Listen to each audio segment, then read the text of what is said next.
जय माता दी। जय माता दी सर। जय माता दी। अर्थ न्यूज़ स्टूडियोज़ में हम सत्य संग में बैठे हैं और पूरे दुनिया में जिस किस्म के हालात बने हुए हैं वो हालात ह्यूमैनिटी के लिए बहुत अच्छे नहीं हैं। बट चर्चा की विषय ये है, मेरे साथ रवीश है, आशीष है। चर्चा ये करनी है, मैसेज ये देना है कि क्या हम 2025 में ही हैं। 2025 पूरी दुनिया के लिए एक प्रेजेंट डेट है, बट मैं ये देख रहा हूँ कि जो आइडियोलॉजीज़ ऑलरेडी ब्लड शेड पूरी दुनिया में कर चुकी थी और फिर डेवलपमेंट होने के बाद, मॉडर्न एरा आने के बाद, नई सोचें आने के बाद, टेक्नोलॉजी की इमरजेंस के बाद, prosperity, happiness, growth early 90s में भी दिखती हैं, अर्ली 2000 में भी दिख रही हैं। लेकिन अनफॉर्चुनेटली अर्ली 90s आते आते और लेट 80s में क्या दिखता है कि पॉलिटिकल जो एम्पावरमेंट करने की बजाय पॉलिटिकल एक्सप्लॉइटेशन करने की कोशिश की जाती है। अलग अलग थॉट्स वाले लोग किस तरीके से हमने एक्सप्लॉइट करना है उसकी थ्योरियाँ लाना शुरू कर देते हैं और एक नए विषय का जन्म होता है। एक होता है टेररिज्म। यहाँ तक समझ में आती है बात कि टेररिज्म आया, गन की जवाब गन से दिया जाएगा। एक टेररिस्ट माइंडसेट के आदमी आएंगे, उनको न्यूट्रलाइज किया जाएगा और लोगों को बचाया जाएगा। फिर आहिस्ता आहिस्ता देखा जाता है कि एक बूस्ट आता है इकोनॉमी में, पैसा, वेल्थ, रिसोर्सेज, फैसिलिटीज़ हर एक आदमी के पास पहुंचने लगती हैं। ये गोल्डन एरा माना जाए एक ह्यूमैनिटी के लिए कि जो टेक्नोलॉजी है, जो रिसोर्सेज हैं, वो लग्जरी नहीं है, वो नीड है और वो सबको मिल रहे हैं। एग्जांपल लेते हैं भारत की। पहले हम एसी वाज अ लग्जरी। मैंने एसी रशिया से जम्मू में आते देखा है और देखा है कि उन चंद एक आध फैमिली के घर में इसी गर्मी में, गूगल करें, जाएं, देखें कि 1980 में जम्मू कश्मीर का जून में टेम्परेचर क्या होता था, जुलाई में क्या होता था, कितना टेम्परेचर वेरिएशन आया, कितनी गर्मी बढ़ गई। जो लोग बातें करते हो डाटा पे जाए। अगर प्लस माइनस 5-6 डिग्री तो नहीं, मैं कहता 3-4 डिग्री का फ़र्क था, तो सिंपल पक्के से गुजारा हो रहा था और एसी वॉज अ लग्जरी। लेकिन जब आज हम देखते हैं कि आज एसी हर एक आदमी अफोर्ड करके लगा पा रहा है। हर एक आदमी ना सही कूलर तो लगा पा रहा है, पक्खा तो लगा पा रहा है, बिजली तो है। फिर भी जो है ग्रोथ को लेके एक अजीब सी कन्फ्यूजन बनी हुई है और लड़ाई झगड़े हम देख रहे हैं और कंट्रीज़ में देख रहे हैं और इतने ज़्यादा बढ़ते हुए देख रहे हैं कि अल्टीमेटली सेटल ही होना है, अल्टीमेटली फिर डिलॉग होना है।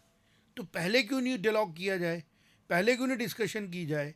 और इसी के बारे में चर्चा करेंगे हम। बात करेंगे पहले जो अब एक्सपोजर हो रहा है कि भारत इन सब के बीच में खुद को स्टेबलाइज रखने की जो कोशिश कर रहा है उसमें काफ़ी हद तक कामयाब हो रहा है। और मैंने पहले भी बड़ी बार कहा कि जो भारत की सिविलाइजेशन है, संस्कृति है, उसी के रूट्स की वजह से भारत जो है ना वो किसी पे अटैक करता है और ना ही अपने पे अगर अटैक होता है तो उसका लिहाज करता है।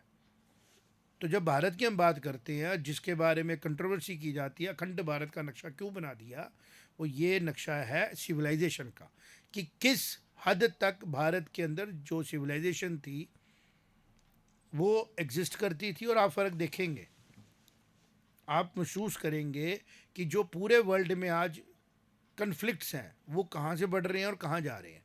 और जिन कन्फ्लिक्ट्स को भारत को थोपा गया, उनके आने के बाद भी भारत जो है वो मिनिमम कॉन्फ्लिक्ट जोन की तरफ जा रहा है और रिस्टेन करता है हमेशा।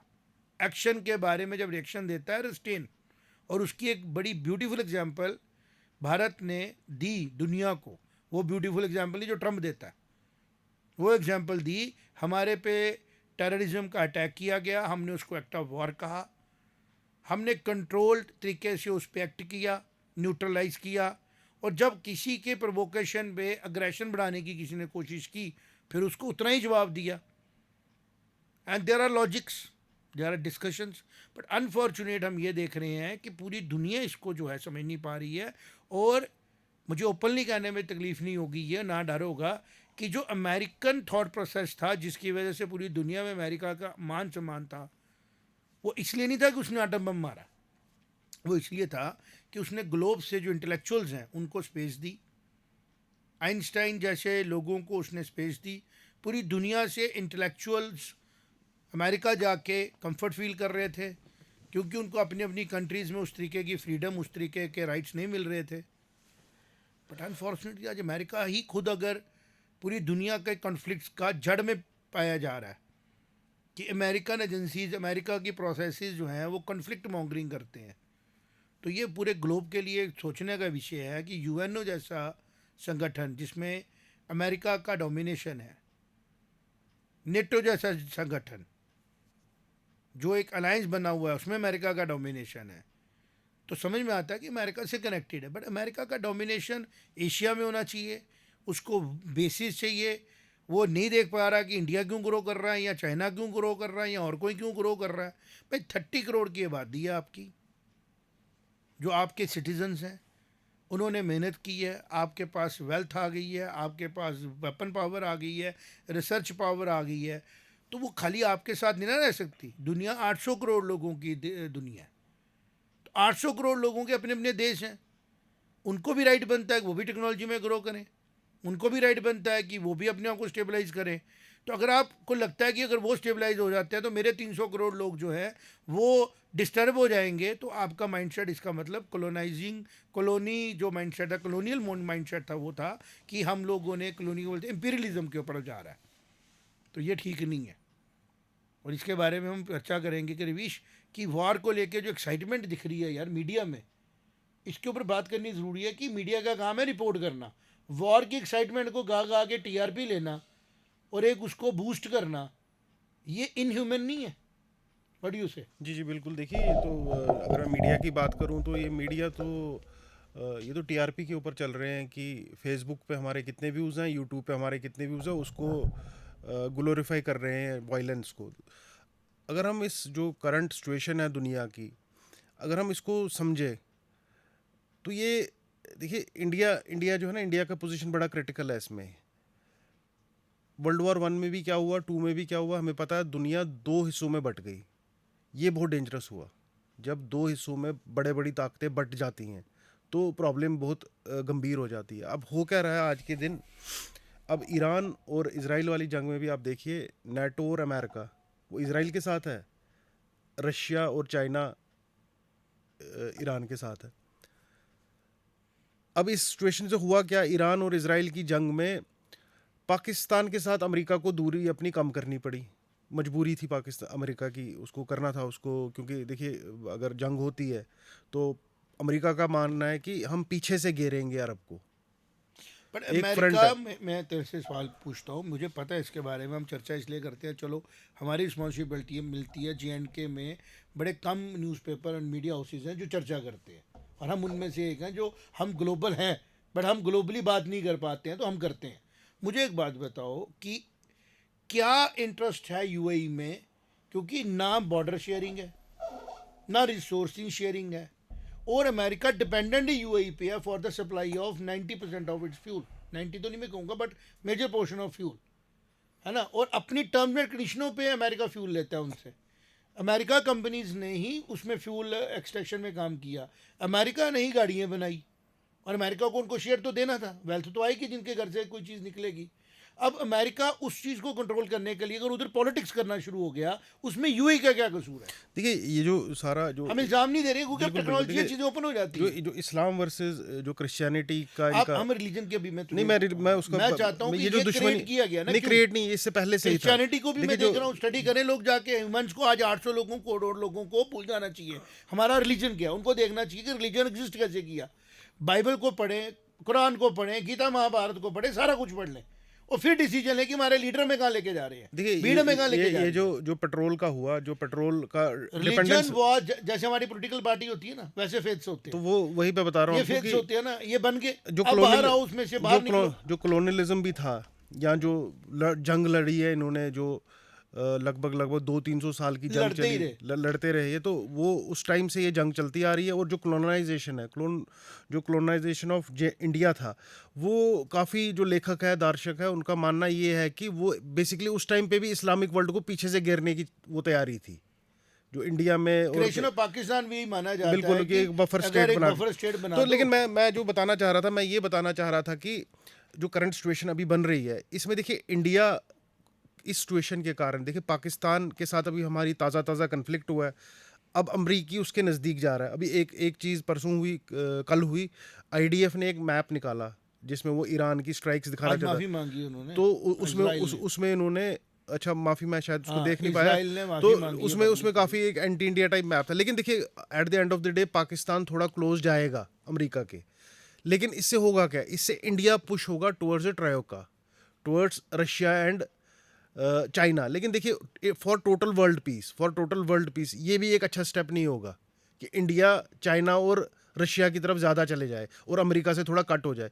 एक इंडिया की जो मैं पोजीशन देख रहा हूँ इस टाइम पे वर्ल्ड पे, और हमेशा से इंडिया की पोजीशन ऐसी रही है कि ये नॉन अलाइंड मूवमेंट से भी पहले अगर मैं बात करूँ, अगर मैं 4000 साल पहले की बात करूं, सिंधु वैली सिविलाइजेशन जो थी, हड़प्पा संस्कृति जो थी, जो हमारे इधर हमारे पास ही जो पाकिस्तान का पंजाब का इलाका है वहाँ पर बनी थी। हम उस ज़माने में नाली वाले और पक्के रोड वाले घर बना रहे थे। और आपको ये जान के हैरत होगी कि 800 एडी से 1000 एडी के टाइम पे जर्मन अंपायर को बारबेरिक अंपायर बोला जाता था। वो मतलब आदमी खा जाते थे। तो इनका डेवलपमेंट तो उस लेवल का था। इवन अगर आप अभी भी देखिए वर्ल्ड वॉर 1, वर्ल्ड वॉर 2 किन्होंने लड़ी? ये इन गोरी कौमों ने लड़ी। अब आज भी जो सिचुएशन बन रहा है, जिस तरीके से यूक्रेन का कन्फ्लिक्ट है, ये भी इनका ही है। इजराइल और ईरान का कन्फ्लिक्ट, या जो इजराइल वर्सेस पूरा मिडिल ईस्ट ले लूँ मैं, ये भी इन्हीं का कन्फ्लिक्ट है। और जो बाकी सारे कन्फ्लिक्ट्स है वो इन्हीं के बनाए हुए कन्फ्लिक्ट्स है। इंडिया इस टाइम पे, अगर जो इसकी नॉन अलाइनमेंट मोमेंट वाली थ्योरी थी कि हमने किसी की तरफ नहीं जाना, अगर इंडिया उस थ्योरी पे स्टैंड रहता है और अपने आप को प्रूव कर पाता है तो वर्ल्ड वार रुकता है। अगर इंडिया कॉर्नर हो जाता है, अगर इंडिया के ऊपर दबाव इतना बढ़ जाता है कि उसको एक तरफ लेनी पड़ेगी, तो वर्ल्ड पीस खतरे में है। यही मैं आपसे कह रहा हूँ, इंडियन सिविलाइजेशन की तरफ बात करूँगा कि जिस तरीके की सच्चाई सबको पता है, तो इसको जितना ज़्यादा हो सकता है घरों में शेयर करो। हम सबकी लाइफ, पूरे ग्लोब में 800 करोड़ लोगों की लाइफ खतरे में है। बिल्कुल, ये कोई वो ये गोल्डन सेकंड वर्ल्ड वॉर तो है नहीं। ये गोल्डन एरा था मॉडर्न टाइम्स में कि ह्यूमैनिटी इतनी प्रॉस्पेरिटी के साथ बढ़ी, सेफ हुई, एट्रोसिटी से बच रही है। अगर हम लोग नेचुरली क्रिएटेड वायरसेस की परवाह नहीं कर पा रहे हैं जस्ट बिकॉज ह्यूमैनिटी ग्रो की है, अब हम आर्टिफिशियली क्रिएट कर रहे हैं, वेपन बना रहे हैं, तो हमें सबसे ज़्यादा ज़रूरी है कि इस ग्रोथ की अप्रिसिएशन करना कि आज ह्यूमन इस प्लानट पे 800 करोड़ है। हर कंट्री के पास अपने अपने रिसोर्सेज स्टेबल हो पा रहे हैं।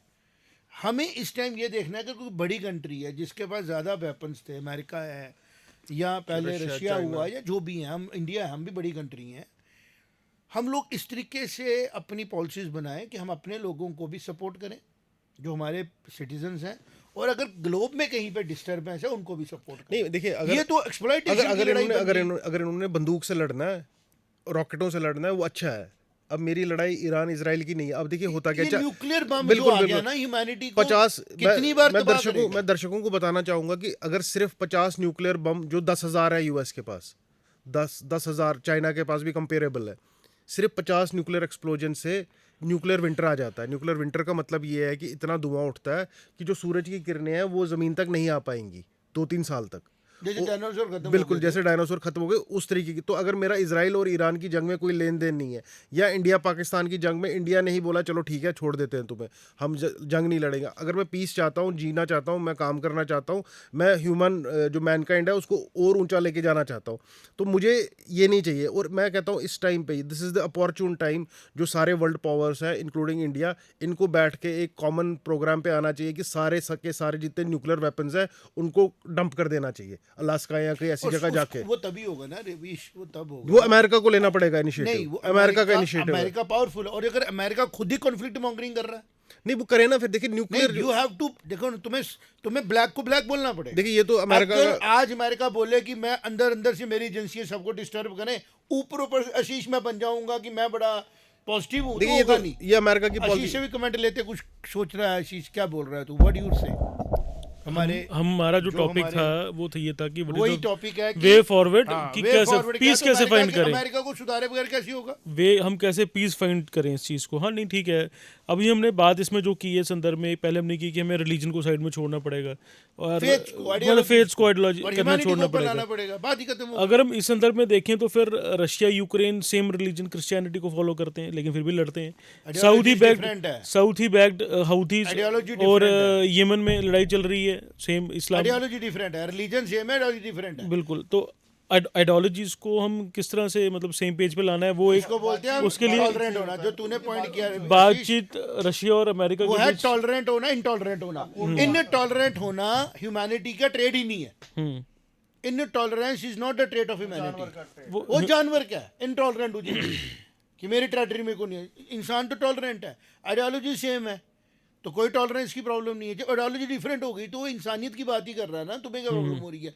लेकिन जब डोमिनेशन की बात करेंगे तो इसी के ऊपर तेरा कमेंट मुझे चाहिए है कि अगर तुम देख रहे हो पिछले कई दिनों से महीनों से हम देख रहे हैं कि भाई इंडिया पाकिस्तान के बीच में जंग होगी, कुछ एक तबका है इंडिया जीत गया, पाकिस्तान हार गया, पाकिस्तान के तबका है हार गया, जीत गया। इन सब के बीच में मुझे लग रहा है कि जो ये लोग बातें करने, कोई 2000 साल की उम्र है इनकी। जिन अमेरिका लोगों ने वर्ल्ड वॉर को इम्पोज किया वो भी उसी उतने ही जिए, क्या हिटलर तो क्या उधर स्टालिन तो क्या दूसरे लोग। जो लोग जंगों में मरते हैं ह्यूमैनिटी को मार देते हैं। और अगर आज के दिन में टेररिज्म में कोई मर रहा है तो ह्यूमैनिटी मर रही है। जब वो लड़की को धर्म पूछ के मारा गया, ह्यूमैनिटी मरी ना। आज जो इनोसेंट लोग ईरान की बॉम्बिंग से इसराइल में मर रहे हैं वो भी इंसान है, और जो इसराइल ने उधर एट्रोसिटीज की वो भी इंसान है। लेकिन इन सब के बीच में रेस शुरू किसने की? अब आप अमेरिका की बात कर रहे हैं, अमेरिका शुरू से ऑप्शनिस्ट कंट्री रही है, हर हर हर लेवल पे हर सेक्टर में अगर आप देखो रही है। हम इसको देखेंगे पहले नहीं रही विशी, वर्ल्ड वार 2 के पहले और बाद में बड़ा फर्क पड़ा इसको। फाउंडेशन क्रिएट हुई, फाउंडेशन पहले एक मल्टीपोलर वर्ल्ड होता था। अगर वर्ल्ड वॉर 2 की बात करें तो वहाँ पे 2 पोलर वर्ल्ड रहा। हम देख रहे थे किस तरह से डिवाइड हुआ था वर्ल्ड, एक दूसरे के अलाइज बने सारे। इंडिया ने तब भी अपना, इंडिया चलो तब तो इंडिया आजाद, का तो नहीं, इंडिया में ब्रिटिशर जो कह रहे थे वो कर रहा था, लेकिन इंडिया के अपने जो कंट्री के लोग थे बिल्कुल वो क्या बोल रहे थे, पूरे सबने पार्टिसिपेट नहीं किया था। वो तो हम तो शुरू से हम कहते हैं ना, पुराना हिस्ट्री से हमारे यहाँ पे हमें सिखाया जाता है ड्यूटीज एंड ड्यूटीज, एग्जैक्टली। एक एक रेलेवेंट आर्गुमेंट इधर लाना बहुत ज़रूरी है कि देखिए जो UN as a organisation to bring peace to the world वो फेल हो चुकी है। वो फेल क्यों हुई, मैं एक दो पॉइंट गिनाऊंगा जो मेरी तरफ से। सबसे पहला पॉइंट है, आपने उसको बनाया ऑर्गेनाइजेशन ऑफ एलीट्स। 5 बैठ गए, वीटो ले लिया, और वो दुनिया आज के दिन 75 साल में बहुत बदल गई है। आप इसमें कोई चेंज नहीं करें, क्योंकि अगर आप चेंज करेंगे आपको पता है कि इंडिया जैसी कंट्रीज को ज़्यादा पावर मिल जाएगी। छोटी कंट्री बड़ी बड़ी पावर बिल्कुल बिल्कुल चाहिए। और भी कंट्रीज हैं जो बहुत पावरफुल है या बहुत काम कर रही हैं या पॉपुलस है। तो यूएन का ओवरहॉल जो है ना, इट्स ड्यू। अगर इसको डिले कर रहे हैं हम न्यूक्लियर वॉर को और पास लेके आ रहे हैं। और एक यूएन का यूएन में देखिए, एक बात तुम्हें बताऊं, इसी डोमिनेशन जो इंडिया शुरू से ही बात कर रहा है, इसी को खत्म करने के लिए या इसी को दबाने के लिए जो आप करंट सिनेरियो देख रहे हो, इंडिया को पाकिस्तान के खिलाफ किया, यहाँ भी इसराइल और ईरान चल रहा है, जो अभी शिवांग सर भी बात कर रहे थे, किस तरह से अमेरिका जो है डर्टी पॉलिटिक्स शुरू कर रहा है और डर्टी ये डॉक्ट्राइन्स अपनी जो है वो घुमा रहा है पूरे वर्ल्ड में, ताकि दबदबा बना रहे हैं अमेरिका का। कोई बंदा गली में पावरफुल है ना तो उसको देखना है कि हमारी वजह से साइलेंट रहे सिस्टम, कोई बंदा एक्सप्लॉइट ना करे। लेकिन जब हम देखते हैं कि अमेरिका ने हिस्टोरिकल गलतियाँ की हैं, और मैं एक डाटा देख रहा था, और ये मेरा कमेंट हिपोथेटिकल नहीं है, मुझे ये बताया जाए अगर हमारा कोई भी ये आइडियोलॉजी की हमारी बात सुने, क्या अमेरिका ने कभी कोई जंग जीती है?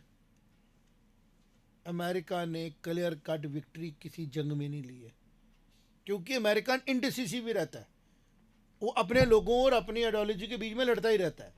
रहा सवाल भारत का, हमने हारी या हमने जीती, इंडिसिसिव कोई नहीं हमारी। रहा सवाल चाइना का, जीती हारी वन साइडेड है।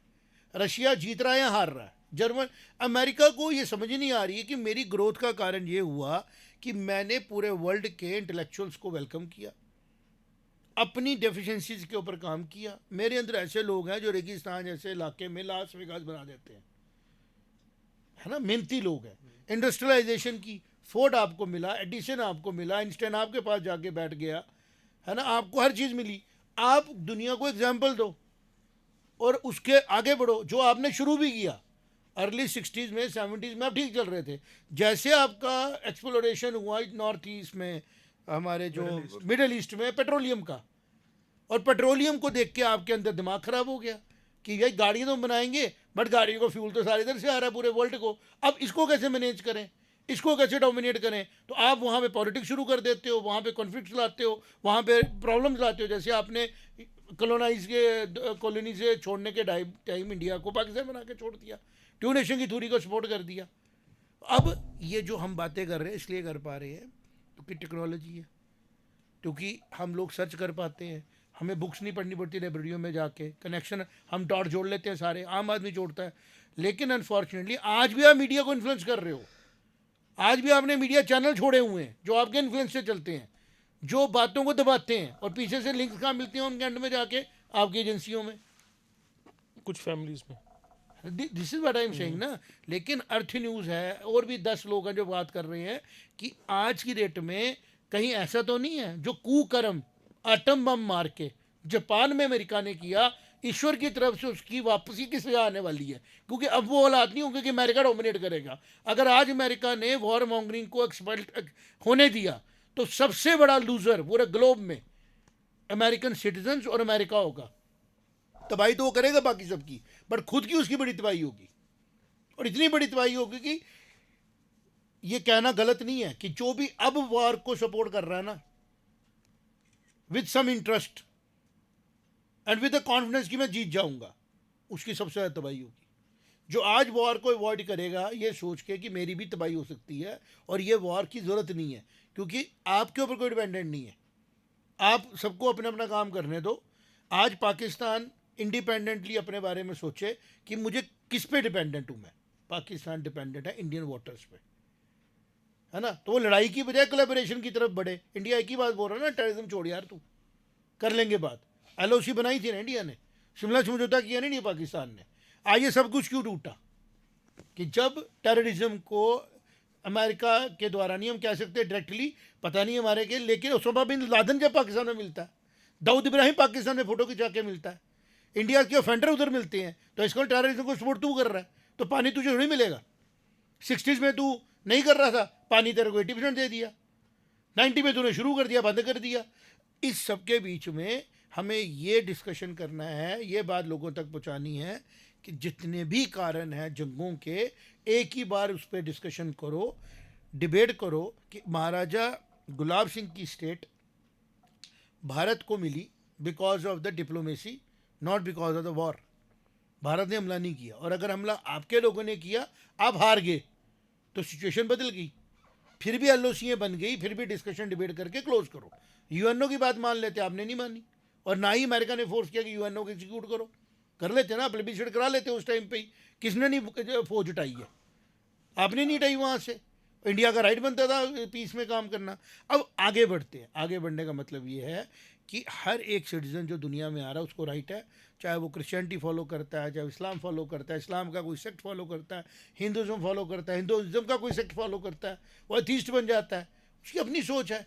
हम उसकी आइडियोलॉजी को दबाने के लिए वॉर मॉन्गरिंग करें, बिल्कुल पॉलिटिक्स करें, बिजनेस बेचने के लिए उसके साथ कोई जोड़ दें कि भाई ये एक पिलग्रिमेज है, इसको करोगे तो आपको पुण्य मिलेगा, बीच उसके वो कमर्शियल थॉट प्रोसेस हो, ठीक है ना। हम राइट्स, हम रिचुअल्स बनाते हैं, वो कोई तरीका नहीं ना हुआ कि हम मार्केटिंग करें, पॉलिटिक्स का इस्तेमाल करें, किसी को डर करा के। आज हमें चाहिए रिसर्च कि भाई हम 800 करोड़ हो गए, हमें फूड कैसे लाना है, और हमें 900 भी होंगे, और बढ़नी चाहिए ह्यूमैनिटी।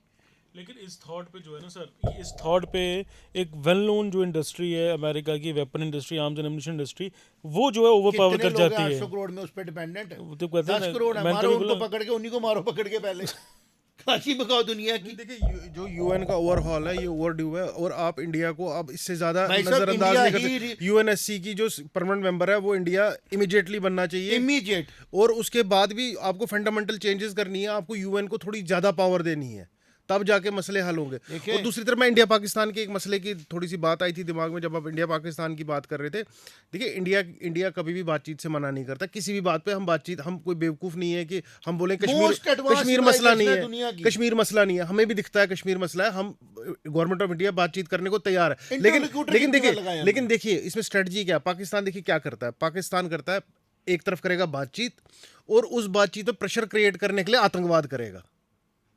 आप समझे, वो सिर्फ बातचीत नहीं हो रही ना, वो एक पीछे से कुछ और कर रहा है।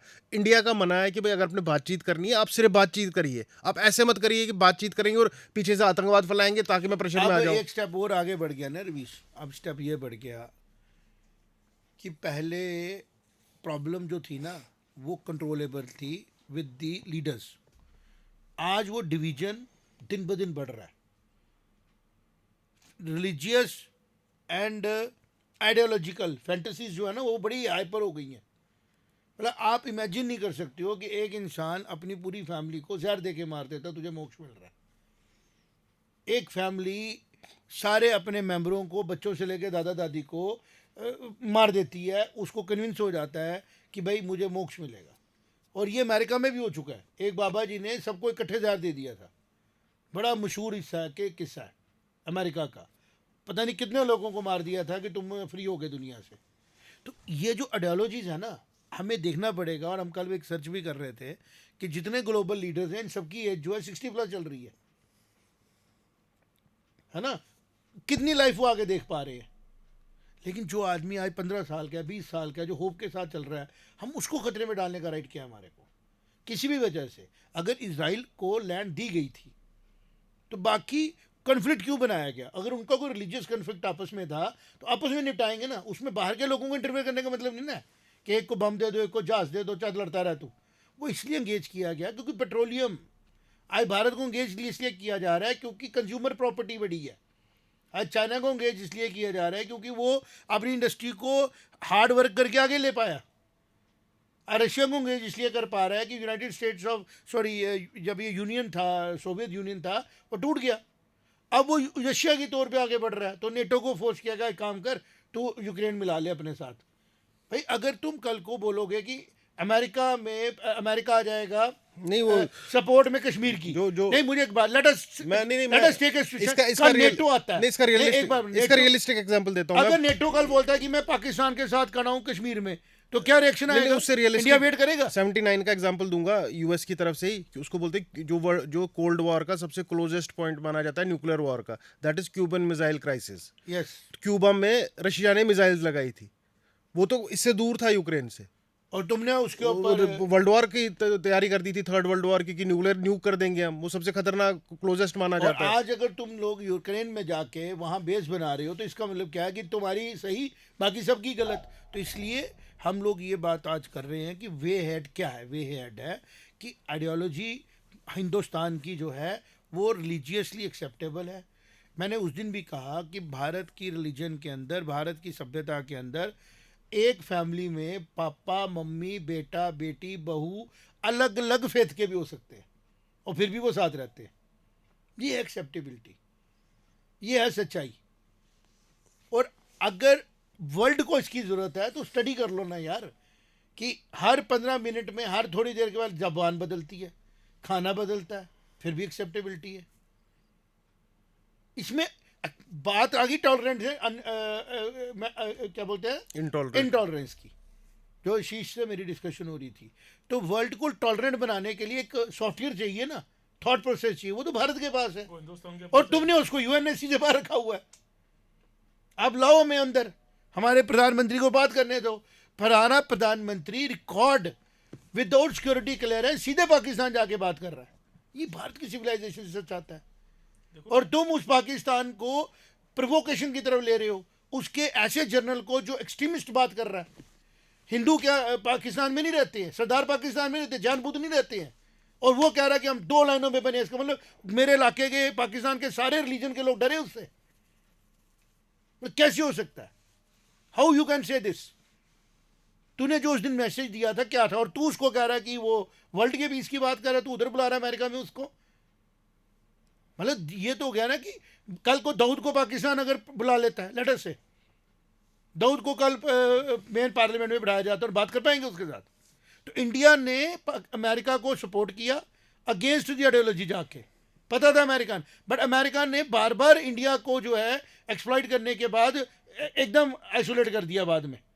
इस पोजीशन में आसिम मुनियार को बुला के पाकिस्तान को सपोर्ट करके अमेरिका ने अपने सेल्फिश होने का, सेल्फ सेंटर्ड होने का और चीपली अपॉर्चुनिस्ट अभी होने का सबूत दिया है, और अमेरिका को ये पछताना पड़ेगा, और अमेरिका के सिटीजन को पछताना शायद पड़ेगा। पछताना भी पड़ गया एक्चुअली। अभी जो अनवेरिफाइड खबरें थी वो थी कि आसिम मुनीर गया है अभी उधर, लेकिन उसकी वेरिफिकेशन अभी तक नहीं मिल पाई है हमें। अब आसिम मुनीर को परेड के लिए एक परेड होने वाली थी कुछ दिन के बाद, उधर बुलाया गया था, लेकिन वाइट हाउस की तरफ से कुछ थोड़ा सा स्टेटमेंट आया है कि हम शायद नहीं बुलाएंगे, क्लियर नहीं किया उन्होंने। तो मुझे लग रहा है कि अमेरिका को थोड़ा थोड़ा एहसास हो रहा है, क्योंकि ये जो इंडिया आज का इंडिया है ये 1971 वाला इंडिया या 1965 वाला इंडिया नहीं है। ये एक डिफरेंट इंडिया है जिसका कंज्यूमर बेस भी है, जो प्रोडक्शन भी खुद करता है। Technology में और strong और है। जो इस टाइम पे देखिए होता क्या है, इकोनॉमीज में क्या होता है, इकोनॉमीज में जितना पैसा जेब में रहता है ना उतना इकोनॉमी डाउन रहती है। जितना आदमी का पैसा मार्केट में आता है उतना मार्केट ऊंचा उठता है। और अमेरिका और वेस्टर्न वर्ल्ड का रीज़न ही यही है कि वहाँ की सोच ये है कि तनख्वाह आने से पहले ही क्रेडिट कार्ड से तनख्वाह खर्च दो, फिर तनख्वाह आएगी फिर बिल भरेंगे। वो ये सोचे रहते हैं, इसलिए उनकी जो इकॉनमी है थोड़ी वाइब्रेंट रहती है। इंडिया में यूपीआई के आने से एक बहुत बड़ा चेंज हो गया कि जो काफ़ी ज़्यादा पैसा था, अगर हम अपनी भी देखें जेबें तो खर्चा ज़्यादा हो रहा है, ये तो एहसास है, लेकिन देश को फ़ायदा हो रहा है इससे। तो अब अमेरिका इग्नोर नहीं कर सकती इंडिया को कि आप नहीं अच्छा, मुझे करेंगे। पता और देश को फायदा तो हो रहा है। चलो बात करते हैं, मुझे नहीं पता क्या फिगर्स हैं, नाम हम माइक्रो एनालिसिस करते हैं, मैक्रो करते हैं।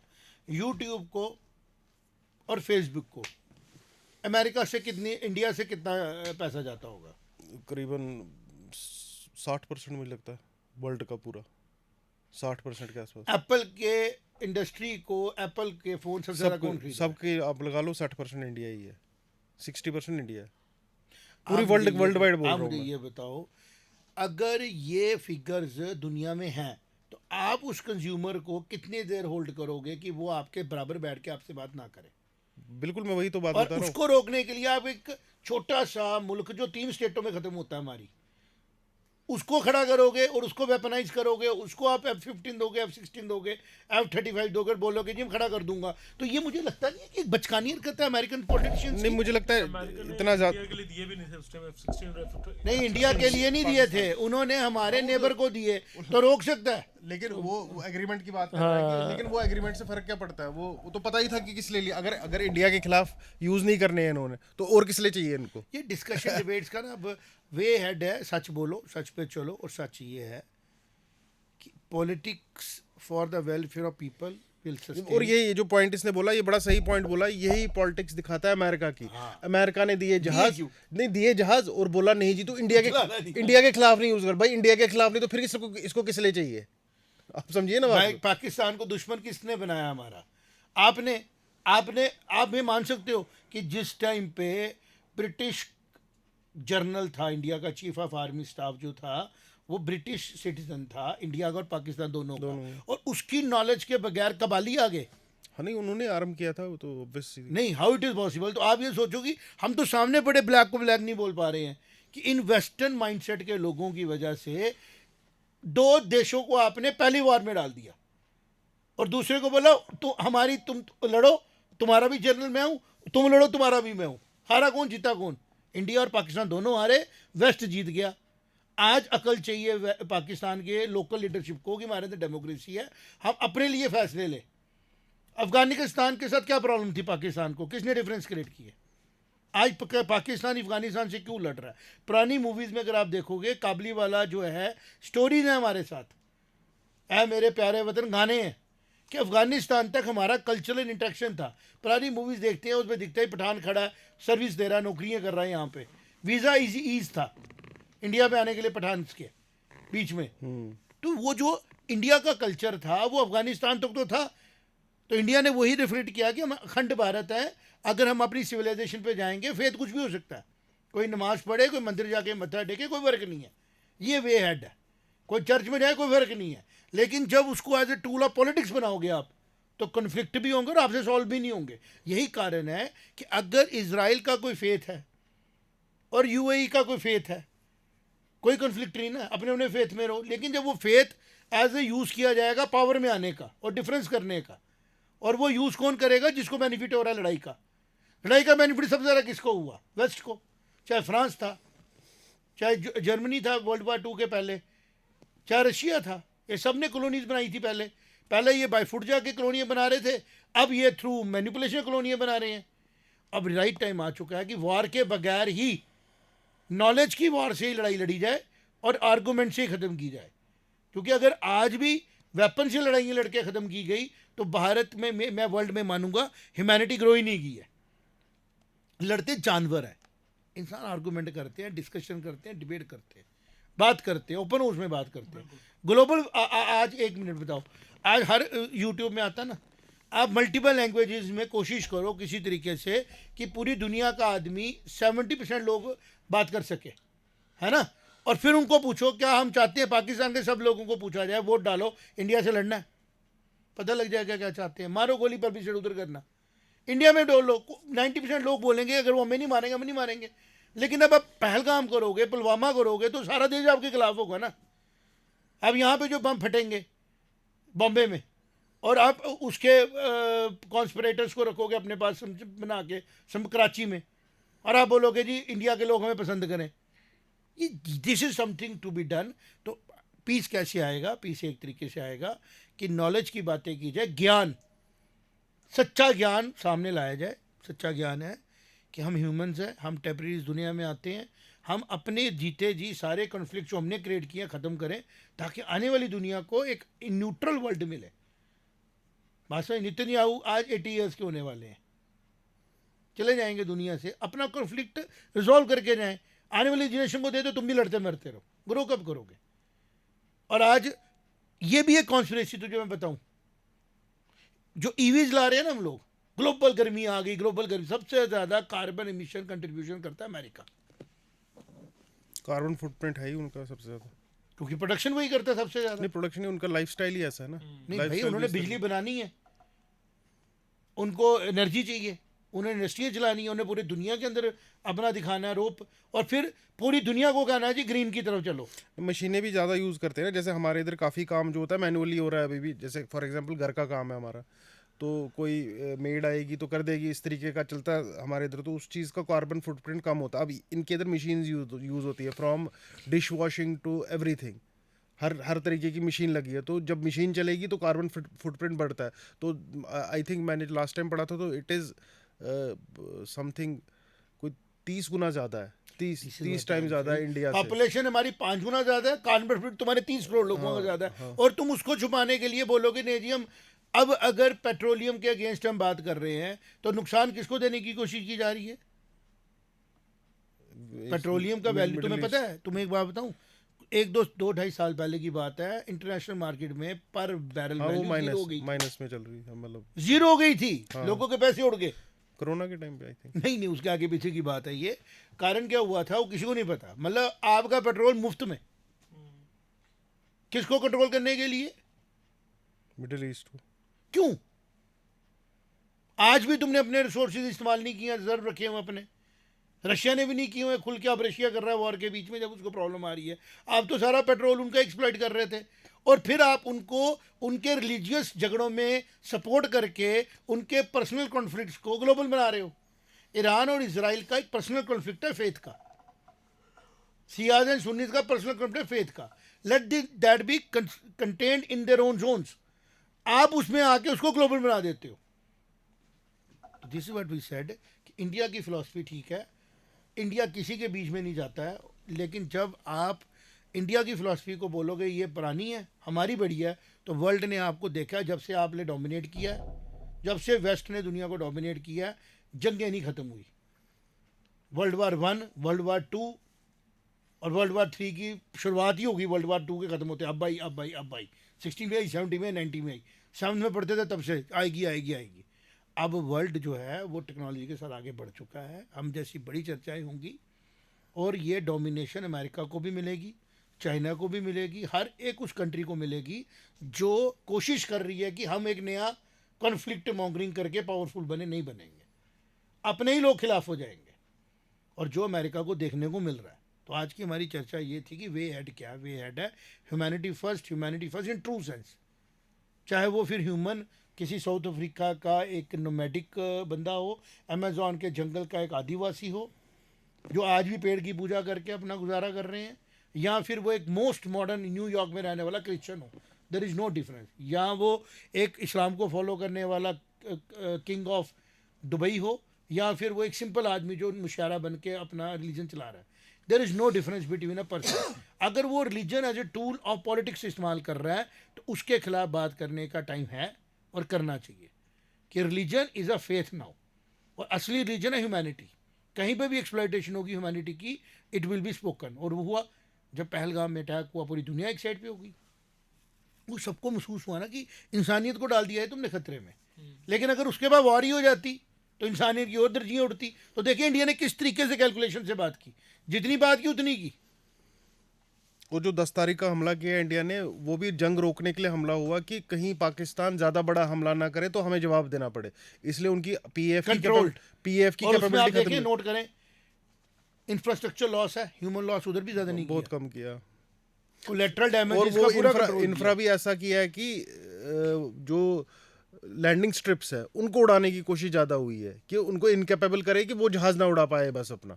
This is what I am saying. तभी तो का पीस कैसे आएगा जब पावरफुल जिस तरीके से इंडिया ने रिएक्ट किया ना, अगर उस फिलॉसफी पे वेस्ट रिएक्ट कर देता ना आज भी तो चीज़ें ठीक है, कोई झगड़ा नहीं होता, कोई लड़ाई नहीं होती, कोई मिसाइलें नहीं चलेंगी. लेकिन वेस्ट क्या कर रहा है कि क्या इस आग से मुझे कुछ और मिल सकता है. तो जो आग से खेलते हैं ना, हाथ से दबी उन्हीं के जलते हैं.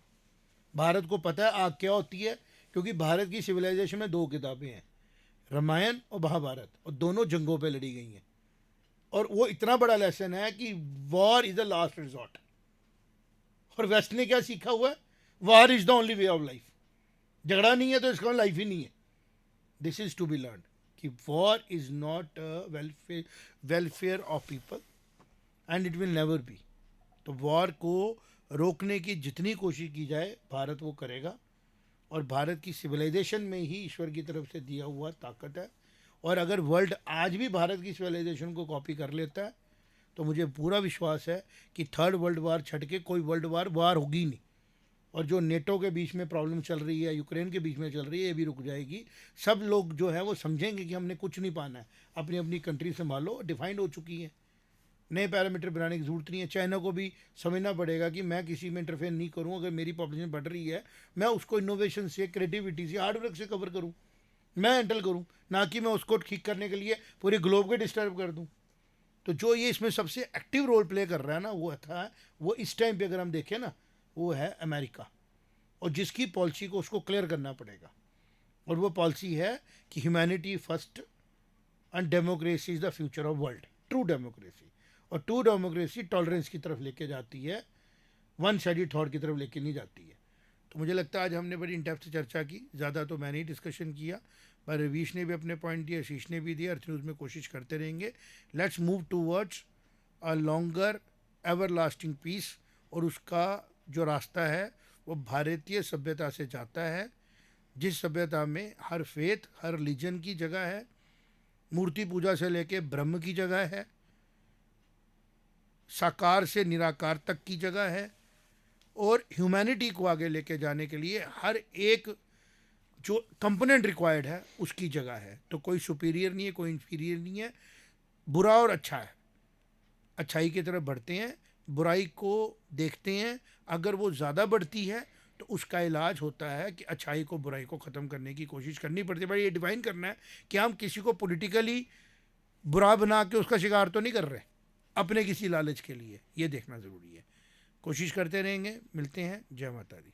जय माता दी.